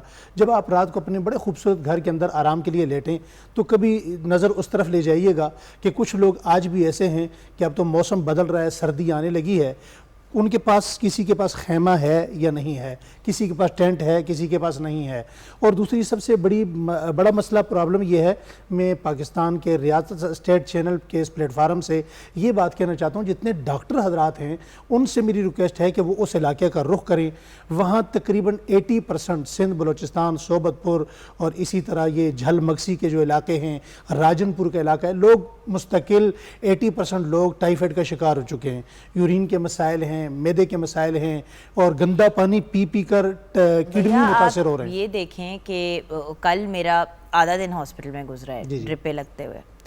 डॉक्टर ने मुझे यही घूम के कहा, और मुझे पता नहीं क्यों जब उन्होंने ये वर्ड्स मुझे कहे ना तो मुझे इतनी बुरी तरह जाके हिट किए, मेरी आंखों से आंसू निकल आए। उन्होंने कहा आप एहतियात नहीं कर रही, आपने ज़रूर गंदा पानी पिया होगा जब आप ये वीकेंड पे जब मरी वगैरह ट्रैवलिंग करी थी, आपने कुछ ऐसा खाया होगा जो आपको सूट नहीं किया। मैं रोना शुरू हो गई तो मुझे डॉक्टर, मतलब फीमेल डॉक्टर थी, तो डॉक्टर साहबा कहती क्या हो गया, अपसेट क्यों हो रही हो। मैंने कहा आप मुझे ये बात कह रही हैं, हमारे उन भाई बहनों का सोचें जिनके इर्द गिर्द सिर्फ गंदा पानी है, जिनके बच्चे जो हैं वो बीमार, कोई शक नहीं, बिल्कुल जो खवातीन एक्सपेक्टिंग हैं, बिल्कुल ऐसी है। मैं उस वक्त पे जाती हूँ जब मैं अपने दोनों ये जो छोटे बच्चे हैं उनको एक्सपेक्ट कर रही थी। और इतनी तकलीफ, देखिए हर प्रेगनेंसी जो है वो कंफर्टेबल नहीं होती। कुछ खवातीन को बेड रेस्ट भी रेकमेंड किया जाता है, वो क्या बेड रेस्ट करेंगी जिनके पास लेटने के लिए बिस्तरा क्या ज़मीन पे कुछ बिछाने के लिए भी नहीं है कि इंसान सुकून से बैठ। आप यकीन कीजिए, डेरा इस्माइल खान में पूरी टीम उलमा इकराम की मेरे साथ थी। जब वहाँ गए तो एक जगह पर हमें इतना पानी के अंदर तकरीबन 2.5 किलोमीटर पानी के अंदर चलना पड़ा। वहाँ जब हमने उन लोगों से कहा, हम एक्सेप्ट ही नहीं कर सकते थे कि हमें ये पानी पेश किया जाएगा। हमने उनसे जब पानी पीने के लिए मांगा तो उन्होंने वही पानी का वहाँ से एक ढोल भरा जिसके अंदर कम अज़ कम भी आधा पाव मिट्टी होगी एक जग के अंदर। उन्होंने कहा जी हम तो यही पी रहे हैं। अगरचे वो पानी हमने नहीं पिया, उनकी तसल्ली के लिए, उनकी अश्कजोई के लिए हमने वो मुंह से ज़रूर लगाया, लेकिन वो पी ना सके। और जो लोग मुस्तकिल हज़ारों नहीं लाखों की तादाद में ख़वातीन हैं, बच्चे हैं, बूढ़े हैं, मरीज़ हैं, वो पानी पी रहे हैं और वो गुजारा कर रहे हैं। आप यकीन कीजिए अगर आप उस इलाके में चले जाएँ तो 2 किस्म के इंसान पर हालात वाक़ होते हैं, वाज़े होते हैं। एक तो अपने पास जो नेमतें हैं अल्लाह जल्ला शानहू का शुक्र अदा करने की तौफीक मिलती है, और दूसरा हमदर्दी का वो सबक मिलता है इंसान को जो शायद किताबों में नहीं मिलता, अल्फाज में नहीं मिलता, कि मेरी इस वक्त मेरे पाकिस्तान को, मेरी इस वक्त मेरी कौम को, मेरी इस वक्त मेरे गरीबों को, मेरी इस वक्त मेरी कौम के बच्चों को कितनी ज़रूरत है। अगर आप वहाँ चली जाएँ तो शायद आप ये समझेंगी कि मुझे वापस कहीं आने की ज़रूरत नहीं है, यहीं पर मेरी ज़रूरत है, मैं यहाँ खिदमत करती रहूँ। ये हालात है। अल्लाह ताला आपको ज़िंदगी दे, सेहत दे। और इंशाल्लाह हम कल बलूचिस्तान की तरफ जा रहे हैं। मेरे एक दोस्त हैं, वो तशरीफ़ लाए हैं और उन्हें दुबई से आए और उन्होंने बड़ी रकम लेकर, उन्होंने कहा जी मेरे पास एक बड़ी अमाउंट है, करोड़ों में है, तो वो लेकर इंशाल्लाह हम जल मक्सी, सोबतपुर, बलूचिस्तान उस इलाके में जा रहे हैं। एक सवाल फिर ऑब्वियसली हम टॉपिक की तरफ वापस आ जाएंगे, लेकिन क्या उधर इस वक्त पैसों की ज़रूरत है या पैसों से ख़रीद के चीज़ों की? आप समझ रहे हैं मैं क्या कह रही हूँ? जी जी मैं समझ गया। क्योंकि देखिए आप मुझे भूख लगी हुई है, मेरे पास कुछ जगह नहीं है कुछ खरीदने की, आप मुझे 20 लाख रुपए भी हाथ में कैश पकड़ा देंगे, मैं क्या उसको खा तो नहीं सकती? एरिया वाइज मुख्तलिफ कैफियत हैं। हम जहाँ DI खान में गए वहाँ मसाजिद को हमने तामीरात के लिए नकद पैसे भी दिए, खेमे भी दिए, राशन भी तकसीम किया। लेकिन जहाँ तक सिंध और बलूचिस्तान का ताल्लुक है वहाँ कैफियत मुख्तलिफ है। वहाँ की एक कैफियत तो ये है कि अभी खैरपुर का जो डिस्ट्रिक्ट है, ये खैरपुर इतना बड़ा ज़िला है कि इसकी 9 तहसीलें हैं। और इसके अंदर अभी 70% पानी खड़ा है, पानी निकलने का कहीं रास्ता नहीं है। अब वहाँ तो कोई चीज़ इस वक्त फौरी तौर पर तामीरात हो नहीं सकती, वहाँ के लोगों को कंटिन्यू राशन की ज़रूरत है। इसके अलावा जो सिंध का इलाका है या बलूचिस्तान का इलाका है, वहाँ जो ज़रूरियात है उस ज़रूरियात को अगरचे बहुत बड़ी तादाद में हमारी कौम पहुँची भी है, लेकिन वहाँ अभी भी जो ज़रूरत है वो इस बात की है, हमने जो अंदाज़ा लगाया वो ये है कि आप लोगों को नगद पैसे ना दें, आप उन्हें मटेरियल लेकर दें। वहाँ शऊर, आगाही, तालीम, इस चीज़ की इतनी कमी है कि वो लोग शायद पैसे मिलने के बाद उन्हें उड़ा दें, उन्हें वक्ती तौर पर दाएं बाएं खर्च कर दें, उन्हें शायद इतना एहसास ना होगा कि ये मेरे बच्चों के लिए इससे कुछ बन जाए। तो वहाँ हमने तरतीब ये की है कि उन्हें मटेरियल लेकर देते हैं, एक कमरे का, एक किचन का, एक बाथ का, ताकि आपका एक छोटा सा घर तामीर हो सके जिसके आप छत के नीचे आप अपने बच्चों समेत वहाँ गुजारा कर सकें। और 4 चीज़ों को हमने प्रायोरिटी पे रखा है। सबसे पहले मस्जिद, जहाँ देखते हैं मस्जिद गिरी हुई है उसे सबसे पहले हम लोगों को जमा करके कहते हैं जनाब आप मस्जिद आबाद होगी, अल्लाह ताला का घर आबाद होगा तो आपकी पूरी बस्ती आबाद हो जाएगी। ये पैसे हैं, आप इससे इब्तदा कीजिए, ये खेमा लगाइए, उसके बाद वहाँ पर मस्जिद का काम शुरू हो जाता है, लोग बैठ जाते हैं। दूसरे नंबर पर हमने यतीम बच्चों को प्रायोरिटी पे रखा, क्योंकि यतीम बच्चे ऐसे होते हैं उन्हें कोई पूछने वाला नहीं होता, बाकी लोग दाएं बाएं जाकर ले लेते हैं और यतीम बच्चों का कोई परेशानी हाल नहीं होता। यतीम बच्चों के घर को हम प्रायोरिटी पर कोशिश करते हैं कि उन्हें कुछ दिया जाए, उनके सरपरस्त को दिया जाए, उनका घर तामीर हो सके। तीसरे नंबर पर हम बेवा औरतें जो हैं, बेवा औरतों का भी कोई नहीं होता, तो बेवा औरतों को पूछते हैं पूरे मोहल्ले के अंदर, आबादी के अंदर बेवा औरतें कहाँ कहाँ हैं, कितनी हैं, कौन कौन सी हैं, उनके घरों को प्रायोरिटी पर हम नकदी देते हैं ताकि वो अपने घर का गुजर बसर कर सकें। चौथे नंबर पर उलमाए कराम है, फिर इसके बाद अमूमी तौर पर पूरी बस्ती आ जाती है। बिल्कुल ठीक है। और बात ये कि व्यूअर्स अगर इस ऑर्गेनाइज्ड तरतीब के साथ सब लोग बढ़ेंगे ना तो फिर मिसगाइडेड मिसाइल की तरह नहीं निकलेंगे। होता ही है कि मिसाइल पॉइंट पे जाके लगे तो वो अपना इम्पैक्ट क्रिएट करती है, मिसाइल घूमती रहे और फिर किसी और जगह जाके लग जाए उसका फ़ायदा को नहीं, मिसाइल भी ज़ाहिर हो जाए। आपकी कथा कलामी करूँगा, मैं एक बात यहाँ ज़रूरी कहना चाहता हूँ कि जितने भी हबाब लोग यहाँ से राशन लेके अपने तौर पर जाते हैं उनसे मेरी ये गुजारिश है कि आगे चूंकि पूरे पाकिस्तान से जितने पेशावर लोग हैं उन्होंने उन इलाकों का रुख कर लिया है, वो वहाँ जाकर रोडों पर बैठे हैं, तो चूंकि जो बंदा अपने घर से राशन लेके ट्रक पर बड़ी लंबी ट्रैवलिंग करता है वो थक जाता है, वो वहाँ जाके रोड पर तकसीम कराते हैं। रोड पर जितने बैठे हुए लोग हैं ये बिल्कुल कतई तौर पर मुस्तहिक नहीं हैं। जो लोग मुस्तहिक हैं वो अपनी बस्तियों में हैं, अपनी आबादियों में हैं, अपने गांव में हैं, अपने देहात में हैं। आप जाकर वहाँ या तो वहाँ बेस कैंप कायम करें, अपना सामान अनलोडेड करें और उसके बाद उन बस्तियों में जाएं, सर्वे करें, उसके बाद दें, या वहाँ पर जो लोग मौजूद हैं उन लोगों की सपुर्द करें। बिल्कुल सही। अच्छा, यहाँ पे अली भाई आपसे हम बात करेंगे लेकिन ब्रेक के बाद वापस आके जब हमारे साथ भट्टी साहब हैं तो नाते रसूल मकबूल सल्लल्लाहु अलैहि वसल्लम सुनते हुए ब्रेक में जाएंगे। करम आज बालाए बाम आ गया है, करम आज बालाए, करम आज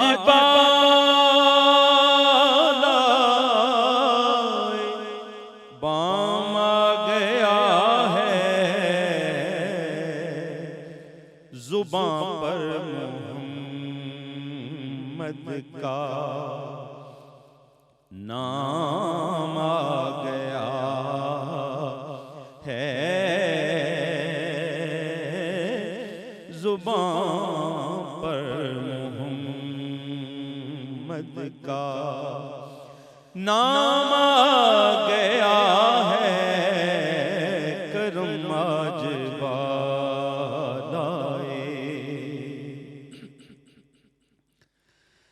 दरूदों की बारिश है कोनों मकां पर, दरूदों की बारिश है कोनों मकां पर, के आज अंबिया का इमाम आ गया है, करम आज बालाए।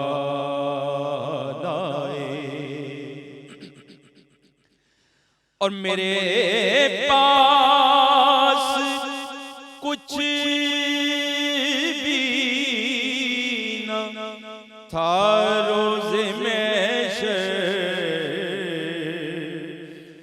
मेरे पास, कुछ भी न था रोज़े महशर उन्हीं का वसीला ही काम आ गया है। करूं आज वालाए और मजा तब है सरकार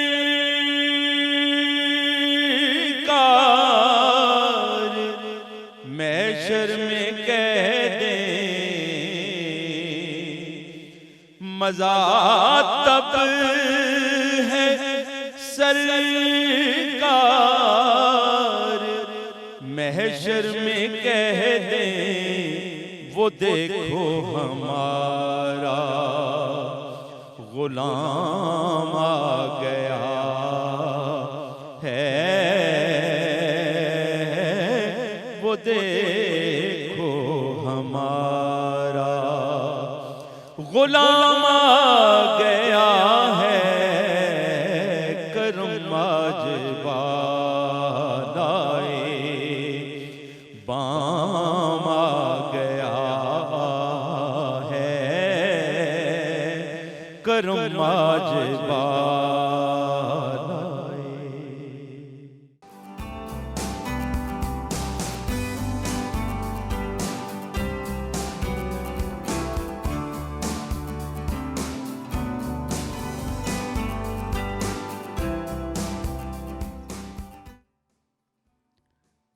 मेरा पैगंबर अजीम तर है,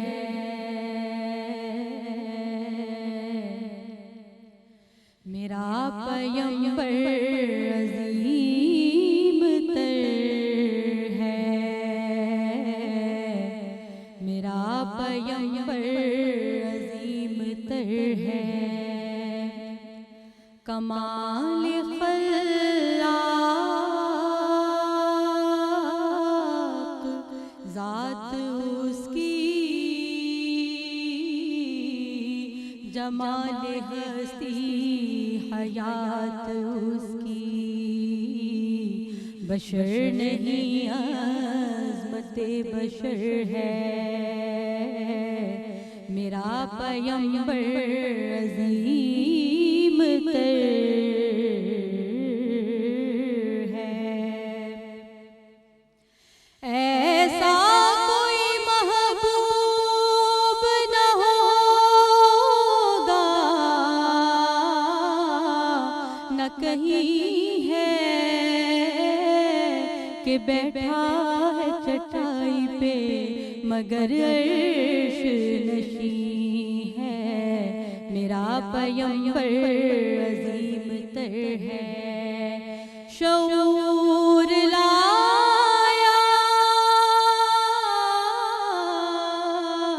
किताब लाया, वो हश्र तक का निसाब लाया, दिया भी कामिल नज़ाम उसने, और आप ही इनक़लाब लाया। वो इल्म की और अमल की हद भी अज़ल भी उसका है और अबद भी। वो हर ज़माने का राहबर है। मेरा पैगंबर अजीम तर है। बस एक मशकीज़ा एक चटाई, जरा से जो एक चार पाई, बदन पे कपड़े वाजबी से, न खुश लिबासी न खुश कबाई, यही है कुल कायनात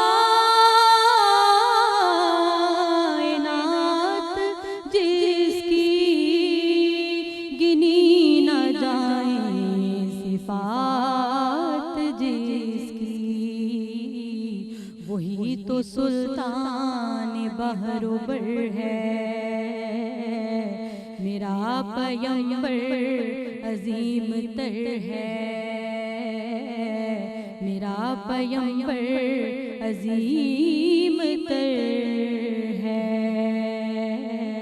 मेरा पैगंबर अजीम तर है। सुभान अल्लाह, सुभान अल्लाह, जज़ाकल्लाह, माशाल्लाह माशाल्लाह, इतनी मीठी और प्यारी आवाज़। और अली भाई, मुझे सलमा खान याद आ रही हैं, हमारी प्यारी बहन। उनके साथ भी जिस तरह आप भी अपने साथ बच्चियों को ट्रेन करती हैं, उनको आगे लेके जाती हैं, तो माशाल्लाह वो भी बहुत ही खूबसूरत आवाज़ की मालिक और आपकी तरह की मीठी पर्सनालिटी, माशाल्लाह। अली भाई, आज 2 रबीउल अव्वल है। कल हमने बात इस टॉपिक पे की कि नबी पाक सल्लल्लाहु अलैहि वसल्लम की आमद से पहले, आपकी पैदाइश से पहले जो हालात थे अरब के, उस पे हमने डिस्कशन की, और कुछ आपके विलादत के दौरान जो मौजज़ात हुए उन पे भी बात की। तो वहाँ से बात को आगे लेके बढ़ते हैं। बिस्मिल्लाहिर्रहमानिर्रहीम। बहुत शुक्रिया आपका, और उन कलिमात का जो आपने फरमाए, मैं तो उस काबिल नहीं हूँ, बहरहाल आप कहती रहती हैं।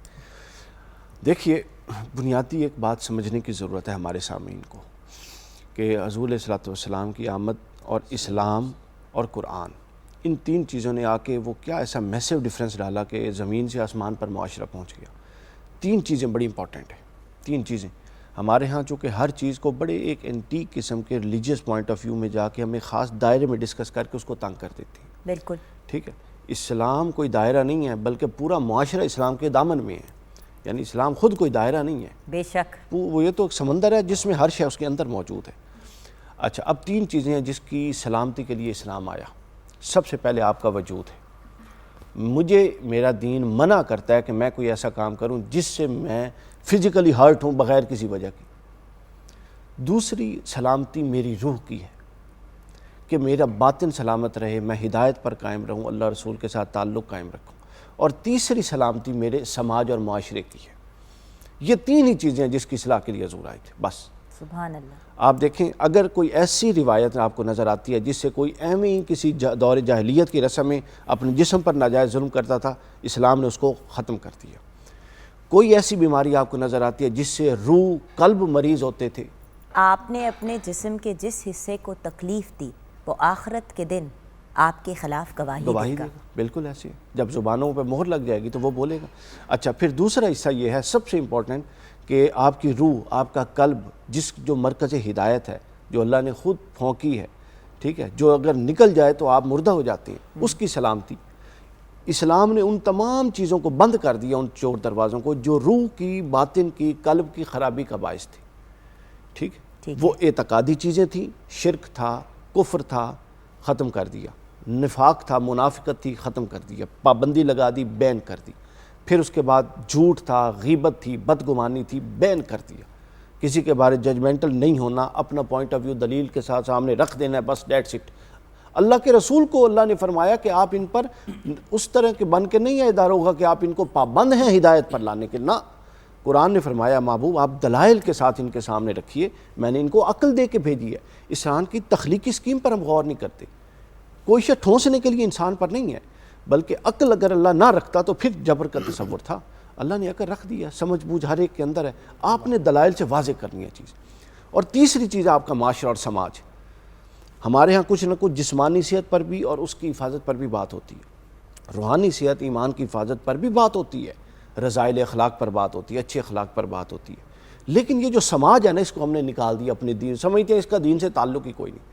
कमज़ोर तरीन इस्लाम की दीनी फ़िक्र जो परवान चढ़ी वो ये है कि आप माशरे से कट जाएँ। आप कहें नहीं, मैं तो कमरे में बैठ के अल्लाह को राज़ी करूँगा, ऐसा अल्लाह राज़ी नहीं होता, कोई तसव्वुर नहीं है इस्लाम में अल्लाह की रज़ा का। अगर आपका बाहर एक शख्स भूखा बैठा, क्यों कहा गया कि वो मोमिन नहीं है जिसका हमसाया भूखा सोए? क्यों कहा गया नमाज घर में होती है जमात के साथ जाके पढ़ो? भाई तुम हाल अहवाल लो, अवेयर हो, सोशल है ये। अल्लाह को कोई इंसान, अल्लाह मोहताज नहीं है तुम्हारी इबादत का, बल्कि वो एक ऐसा डिसिप्लिन चाहता है पूरे के पूरे मुआशरे में कि लोग एक दूसरे के साथ हमदर्दी के साथ चलें। ये रूह इबादत है, ठीक है ना। इबादत तो आपने इंडिविजुअल करनी है, रूह इबादत ये कायम रखनी है कि आपके कल्ब में इंसानियत जिंदा हो। दूसरे की वो इकबाल ने क्या कहा था, अखुवत इसको कहते हैं चुभे कांटा जो काबुल में, तो हिंदुस्तान का हर पीरो जवां बेताब हो जाए। क्या बात है। अगर वहाँ पे बेताबी आपकी कम अज़ कम आपके दिल में एक बेकरारी की रमक पैदा कर रही है तो ये बड़ी अच्छी है ईमान की अलामत। तो आपने समाज को देखना है। हम क्या करते हैं, अब समाज हमारा ये, अभी मैं उसको जोड़ रहा हूँ, बिल्कुल हाँ, समाज जिस में है, तकलीफ में है, वो मुफ्ती साहब ने फरमा दी। अब हमने क्या करना है, हम में हर एक की एक इस्तात है, एक लिमिट है। मैं क्या कह सकता हूँ, आप क्या कर सकती हैं, कौन क्या कर सकता है, हम हर बंदा जानता है, न कहने की ज़रूरत न बताने की भाई ज़रूरत। अपना हिस्सा तो डालो। हिस्सा डालिए। मैं आपको बताऊं व्यूअर्स, हम अपना हिस्सा कैसे डाल रहे हैं। मुफ्ती साहब, अल्लाह ताला आपको ज़िंदगी दे, सेहत दे, जो आप इतने पॉजिटिव काम कर रहे हैं और सब अपने अपने कैपेसिटी में कुछ कर रहे हैं। अभी हम क्या हिस्सा डाल रहे हैं, अभी हम इस टॉपिक पे बात कर रहे हैं और आपको गाइडेंस दे रहे हैं। हर बंदे के पास एक पोजीशन होती है ना। अब जैसे कि ये जो हमारे तीनों भाई हैं और ये मेरी बहन है, इनके पास प्लेटफॉर्म्स है अपने अपने रिस्पेक्टिव, उन प्लेटफॉर्म्स पे ये बात करते हैं। जो लोग इनसे के पास आते हैं गाइडेंस के लिए, उनको ये गाइड करते हैं, उनको गाइड करते हैं, उनके अंदर एक जोश वलवला पैदा होता है, वो फिर अपना हिस्सा डालते हैं, उनको देख के उनके घर वाले डालते हैं। तो व्यूअर्स, सिर्फ ये नहीं है कि पैसे लेके आओ, किसी को पकड़ाओ और आपका काम हो गया। अपने प्लेटफॉर्म्स को भी सही तरीके से यूज़ करो, अपनी एबिलिटी को, अपनी इस्तिताअत को जो आपको दी गई है उसके मुताबिक आप अवेयर कर सकते हैं तो अवेयर करें। हो सकता है आपकी अवेयरनेस से, अगर आप नहीं दे सकते तो कोई बहुत बड़ी हेल्प करने वाला निकला है। तो इम्पोर्टेंट ये है कि हमने 3 चीज़ों को मद्देनज़र, यही पैगाम में आमद नबवी है। हजूर पहले इंसान के पहले फरमाते थे कि अपने वजूद को ठीक करो, जो अपने वजूद को ठीक नहीं कर सकता उसने दूसरे को क्या ठीक करना। जिसकी अपनी शख्सियत ही वेल मैनेज्ड नहीं है, वो लोगों को मैनेज करवाएगा कि आप अकीदा ठीक करें, अमल ठीक करें। दूसरी चीज़ है कि आपका बातिन ठीक हो, आप किसी छोड़ दें, हमने लोगों के ठेके लिए हुए हैं, ओ ये कर रहे हो, ये कर रहे हैं, अपना ठेका आपको अल्लाह ने दे के भेजा है, बस अपनी बात करें। तीसरी ये है कि आप समाज में पॉजिटिवली क्या कंट्रीब्यूट कर सकते हैं। नेगेटिव चीज़ों पे अल्लाह के रसूल ने बंद बांध दिया, फरमाया मोमिन वो है जिसके हाथ और ज़ुबान से दूसरे महफूज रहें। तो ज़्यादा ख़राबी हाथ और ज़ुबान से जाती है, ठीक है जी। तो अगर आप ये आखिरी दर्जा कि अगर आप खैर नहीं, अल्टीमेटली तो खैर दें, नहीं दे सकते तो कम से कम ईमान के अंदर रहने के लिए इन चीज़ों से अवॉइड कीजिए। बिल्कुल ठीक। फिर यह कि आप कंट्रीब्यूट कीजिए। समाज बड़ा इंपॉर्टेंट है। आज समाज इग्नोर हो रहा है, मुआशरा इग्नोर हो रहा है। मैं मुआशरे से कट के नेक हूँ तो मैं नेक ही नहीं हूँ, कुरान और सुन्नत के तसव्वुर है ही नहीं तसव्वुर। हज़ूर ने फरमाया अगर तुम में से कोई एक शख्स बुराई को देखे, बुराई की, अच्छा आप बुराई भी हमने डिफ़ाइन कर लिया भाई, 1 या 2 किस्में, किसी की मदद ना करना और वो आह लेकर मजलूम खड़ा हो, इससे बड़ी बुराई कोई नहीं है। आप तो जना को और झूठ को और ग़ीबत को गुनाह समझती हैं ना, ये उससे बड़ा गुनाह है कि अल्लाह का बंदा, जो रब का बंदा है, वो एक बंदे के लिए हाजत लेकर खड़ा है और बंदा उसकी हाजत पूरी नहीं कर रहा। हम उस नबी की उम्मत है जिसके दरवाजे पे अगर कोई आता था सवाली, कुछ भी नहीं होता था तो अपने घर का जो भी, चाहे वो कीमती से कीमती या एक खजूर क्यों ना हो, वो उसको दे दिया जाता था। और हम डाइनिंग टेबल पे बैठ के इतने इतने पकवान खा रहे होते हैं, कोई बाहर आके कहता है पानी का गिलास मिल जाएगा तो हम कहते हैं नहीं है, जाओ यहाँ से। और इसी टोन में, इसी तलखी से अपने गिरबान में इस स्टेज पे झांकना बहुत ज़रूरी है। यहाँ पे बैठ के अच्छी अच्छी बातें कर ली, बहुत स्वीट हो गए और हमने अपना एक पॉइंट क्रॉस कर दिया, और घरों में जाके हमारे रवैये नेगेटिव है। आपके दरवाजे पे कोई आके आपसे कोई चीज़ मांगता है, ये आपकी बड़ाई नहीं है, ये आपकी खुशकिस्मती है कि रब ताला ने आपको इस काबिल समझा कि आपके दर पे कोई सवाली आया, और अगर आपने उसको ना कर दी किसी बेवकूफ़ाना वजह की वजह से कि भाई आए हाय क्या मैं अंदर जाऊं और खाना लेके आऊं, या आए हाय बस इतना ही है कि इतनों को पूरा होगा, आप अपना दस्तरखान वसी करके तो देखें। गारंटी के साथ कहती हूँ, आपके पास इतना भी होगा वो इतने लोगों को भी ज़्यादा पड़ेगा, कम नहीं। हम कलाम की तरफ बढ़ेंगे और फिर अपनी गुफ्तगू के सिलसिले को जारी रखेंगे। लेके पहलू में गमे उम्मते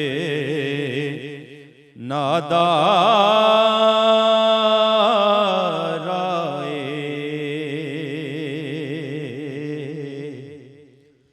लेके पहलू में गमे उम्मते नादाराए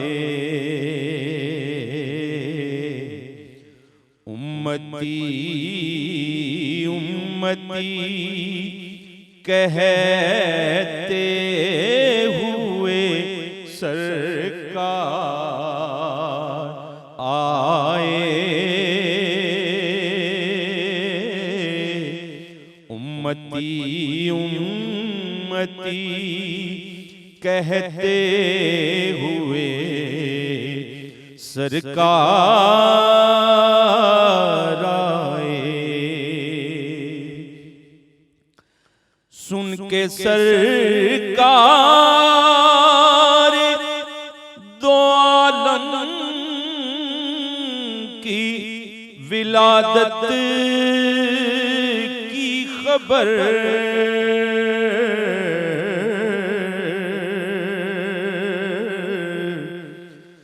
हर गुनाहगार पुकारा मेरे गमखार आए हर गुनाहगार पुकारा मेरे गमखार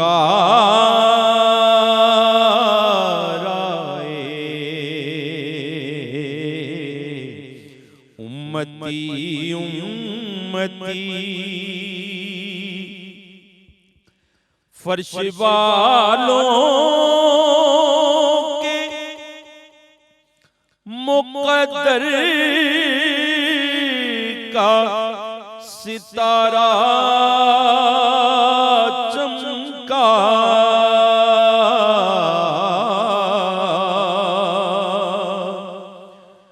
फर्श वालों के मुक़द्दर का सितारा चमका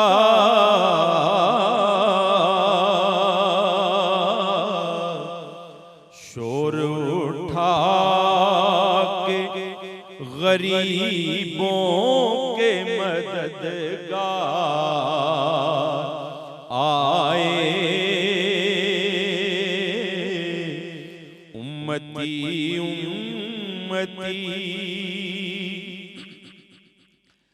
फिर किसे मांगने का होश रहे आज़म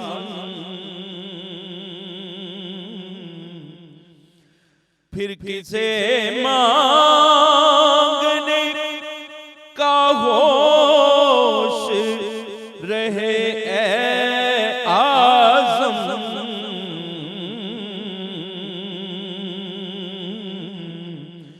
बांटने वाला अगर खुद सरे बाज़ार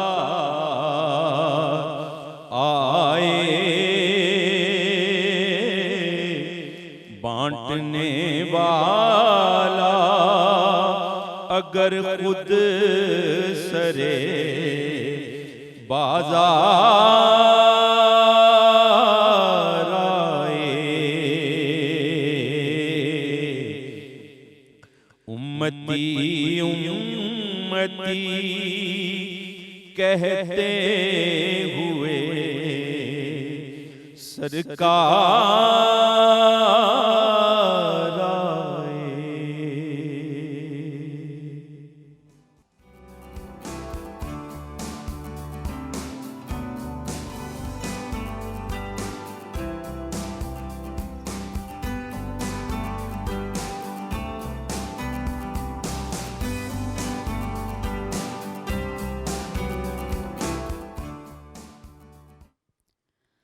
नूरी नूरी जिनका चेहरा मेरे मोहम्मद ऐसे हैं, नूरी नूरी जिनका चेहरा, मेरे मोहम्मद ऐसे हैं, मेरे मोहम्मद ऐसे हैं, सर पे सजा यासीन का सेहरा, मेरे मोहम्मद ऐसे हैं, मेरे मोहम्मद ऐसे हैं, नूरी नूरी जिनका चेहरा, मेरे मोहम्मद ऐसे हैं। अरहम अकरम नूरे मुजस्सम,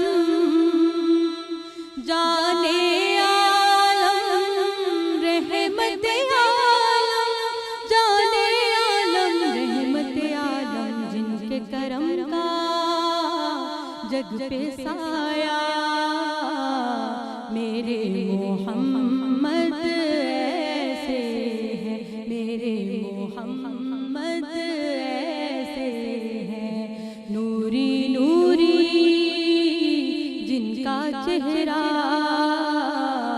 मेरे मोहम्मद ऐसे हैं। ज़ात है आली शान निराली, प्यारी प्यारी कमली काली, ज़ात है आली शान निराली, प्यारी प्यारी कमली काली, प्यारी प्यारी कमली काली, जिनका न कोई सानी आया, मेरे मोहम्मद ऐसे हैं, मेरे मोहम्मद ऐसे हैं, नूरी नूरी जिनका चेहरा, मेरे मोहम्मद ऐसे हैं, मेरे मोहम्मद ऐसे हैं। सुभान अल्लाह, सुभान अल्लाह। तो आज की गुफ्तगू को रैप अप करते हुए मुफ्ती साहब हमारे व्यूअर्स को क्या पैगाम देंगे आप?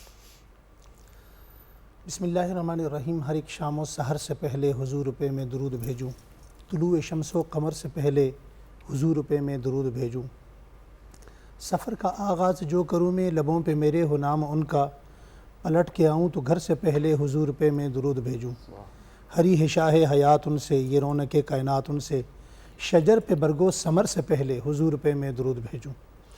आज हमारा रबीउल अव्वल के हवाले से देखिए, रबीउल अव्वल में आका आए भी हैं, रबीउल अव्वल में आका दुनिया से गए भी हैं। तो ये हमें मैसेज दे रहा है कि हमें हुजूर ने दुनिया में आने का तरीका भी सिखाया, हुजूर ने जाने का तरीका भी सिखाया। हमने दुनिया में आना कैसे है, रहना कैसे है, जाना कैसे है। नबी करीम सल्लल्लाहु अलैहि वसल्लम वो ज़ात हस्ती हैं इस कायनात में कि आप मजमूए कमालात या मजमूए खूबियाँ नहीं हैं। अल्लाह जल्ल शानू ने आपकी ज़ात के अंदर खूबियों को, कमालात को जमा नहीं किया, आप मंबे कमालात हैं, आपसे खूबियों को निकाला है, आपसे खूबियाँ आप में जमा नहीं की गई, आप मरकज़ हैं, आप नुक्ता नहीं हैं। और नबी करीम सल्लल्लाहु अलैहि वसल्लम की जो आज उम्मत है, उस उम्मत के लिए इससे बड़ा पैगाम क्या हो सकता है कि उम्मत ने आज बड़ी तादाद में शऊरी या गैर शऊरी तौर पर, दानिस्ता या गैर दानिस्ता तौर पर चंद चीज़ों को ले लिया, उसे इस्लाम समझ लिया, उसे दीन समझ लिया, और नबी करीम सल्लल्लाहु अलैहि वसल्लम की ज़ात से और आप सल्लल्लाहु अलैहि वसल्लम के अहले बैत से, असहाब से हमें जो 80% दीन मिल रहा था, उस चीज़ को हमने अपनी पसंद नापसंद पर हमने छोड़ दिया। आज उम्मत के लिए तकाज़ा कुरान करीम का मैसेज ये है कि फ़त्तबिऊनी कुल इन कुंतुम तुहिब्बूनल्लाह फ़त्तबिऊनी। अल्लाह जल्ल शानुहु ने एक वाज़िह पैगाम दे दिया है, अगर मेरे साथ ताल्लुक़ रखना है तो उसका नुक्ता वाहिद यही है कि तुमने मेरे हबीब के पीछे आना पड़ेगा। फ़इन आमनू बिमिस्लि मा आमनतुम बिही फ़क़द इहतदौ। अगर तुमने मेरे हबीब को राज़ी करना है, मुझे राज़ी करना है, तो मेरे हबीब के पीछे तुम्हें बहर सूरत आना पड़ेगा। आज हमने चंद चीज़ों को दीन समझा है, मस्जिद बनाना, नमाज पढ़ना, अजान देना, हालांकि दीन 5 मुख्तलिफ़ चीज़ों के मजमूए का नाम है। अकायद, इबादात, मामलात, मुआशरत, अखलाक। आज देखिए कि हमारे अंदर नमाजी तो बहुत हैं, नमाजी बहुत हैं, रोज़ेदार बहुत हैं, मगर अखलाक कहाँ हैं, मामलात कहाँ हैं। नबी करीम सल्लल्लाहु अलैहि वसल्लम की एक छोटी सी हदीस यहाँ कोड करता हूँ। हुजूर से एक सहाबी ने पूछा, या रसूलल्लाह अखलाक कब मुकम्मल होंगे? फरमाया जब तुम दीन कब मुकम्मल होगा? फरमाया जब तुम्हारे अखलाक मुकम्मल होंगे। फरमाया अखलाक कब मुकम्मल होंगे? आप सल्लल्लाहु अलैहि वसल्लम ने फरमाया जब तुम्हारे अंदर से गुस्सा निकल जाएगा। आज देखिए हमारी तबीयतों में, हमारे मिजाज में गुस्सा इतना भरा हुआ है जिसकी कोई इंतहा नहीं है। तो आज ज़रूरत इस बात की है कि हुजूर के पैगाम को हम उस अंदाज से लें जिस अंदाज से आपके असहाब व आल ने लिया। अली भाई बिल्कुल 1 लाइन का टाइम है। जी, बस 1 लाइन ये है कि अगर आपको डॉक्टर एक पर्ची देता है नुस्खा, तो उस नुस्खे को पढ़ने से शिफा नहीं होती। उस नुस्खे पर जाके अमल करें, उस नुस्खे में लिखी हुई एहतियातों पर अमल करें, जो चीज़ें वो नुस्खा बताता है वो करें, और जिनसे वो रोकता है वो रुकें, तो फिर आप बात मानेंगे। तो ये डॉक्टर के मामले में हमारी समझ का ये आलम है। तो अल्लाह ने भी ऐसे ही उसके रसूल ने दीन दिया है। कुछ एहतियातें हैं, वो करेंगे तो बात इंसाफ रहेगा। और रबीउल अव्वल में तजदीद अहद का महीना और दिन है कि फिर से जो गलतियाँ हुई पलट आएँ। अल्लाह की रात दरवाज़े खोल के बैठी हुई है। Thank you so much.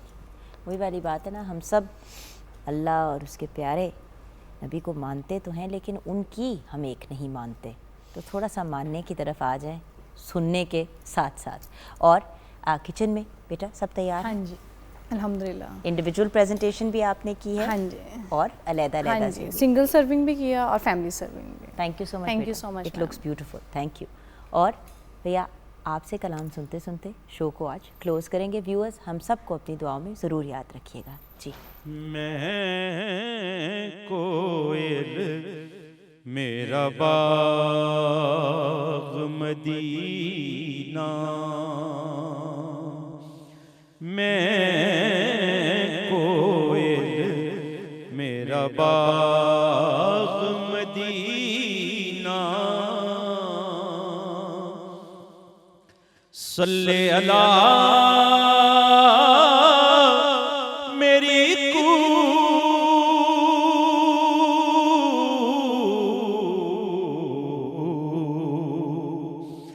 मेरी सांसों में रहती है तैबा की खुशबू,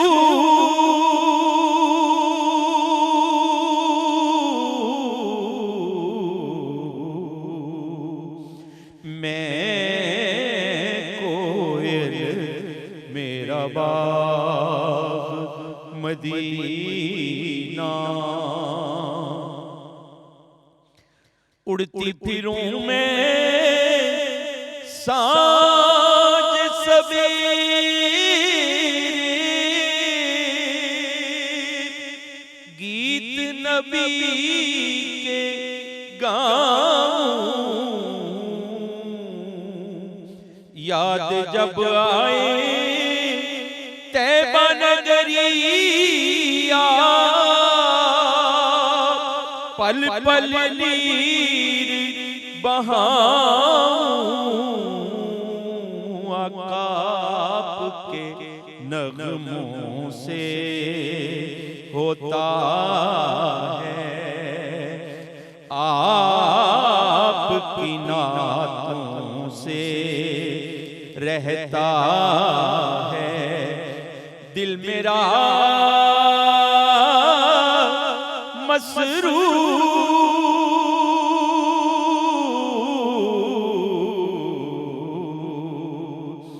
मैं कोयल मेरा बाग मदीना, हम हैं भिखारी अकाब हो दाता, हम पे करम फरमाओ, अपनी नगरिया में बुलवा कर, सोए बाग जगाओ, सदका अली हसनैनो ज़हरा सदका अली हसनैनो ज़हरा अर्जी हो